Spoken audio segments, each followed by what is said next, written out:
ఎప్పట్లాగానే బాలాపూర్లో ఈసారి కూడా డిఫరెంట్గా సెట్ ప్లాన్ చేశారు. లాస్ట్ ఇయర్ అయితే అయోధ్య థీమ్తో సెట్ చేశారు. ఈ ఇయర్ స్వర్ణగిరి టెంపుల్ సెట్ వేశారు. ముందు స్వామివారి పాదాలు, ఇంకా టెంపుల్ డిజైన్ సేమ్ స్వర్ణగిరి లాగానే చేశారు. బాలాపూర్లో లడ్డు ఎంత ఫేమస్సో ఈ మధ్య సెట్టింగ్స్ కూడా అంత ఫేమస్ అవుతున్నాయి. ఎంతో బాగా చేస్తున్నారు సెట్టింగ్ అయితే. ఇంకా లోపలికి వెళ్ళామంటే మనకి కోనేరు ఉంటుంది కదా, కోనేరులో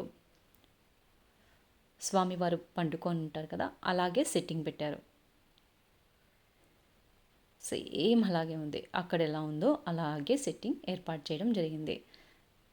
ఇంకా లోపల గణేష అయితే చాలా చాలా బాగున్నాడు. లాస్ట్ ఇయర్ అయితే కళ్ళ మూమెంట్ పెట్టారు. ఈ ఇయర్ అయితే మూమెంట్ ఏం లేదు. స్వామివారు ఒక సోఫా సెట్ మీద చెయ్యి పెట్టి కూర్చున్నట్టుగా ఏర్పాటు చేశారు.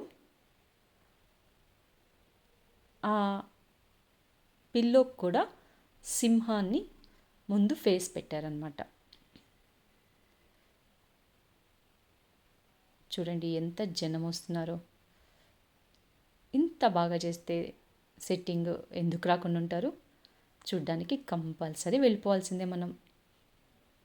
చాలా బాగుందండి. స్వామివారిని చూస్తుంటే చూడాలని అనిపిస్తుంది. ఏ గణేశాకి ఆ గణేశానే ప్రత్యేకం అన్నట్లుగా ఉంటాయి గణేశ విగ్రహాలన్నీ. ఇక్కడ విగ్రహమే కాకుండా మండపం సెట్టింగ్ కూడా ఇంకో హైలైట్గా నిలిచింది. ఖైరతాబాద్లో పెద్ద వినాయకుడిని తయారు చేస్తారు, కానీ వాళ్ళు ఇట్లా మండపాలు అయితే ఏర్పాటు చేయరు. ఇక్కడ మండపం కూడా ఒక సపరేట్ ఒక థీమ్ పెట్టుకొని ఒక్కో ఇయర్ ఒక్కో టైప్లో చేస్తున్నారు. కుదిరిన వాళ్ళు వెళ్ళి ఒకసారి దర్శించుకోండి. చాలా బాగుంది సెట్ అయితే. మీకు ఎలా అనిపించిందో నాకు కామెంట్ చేయండి. బాయ్.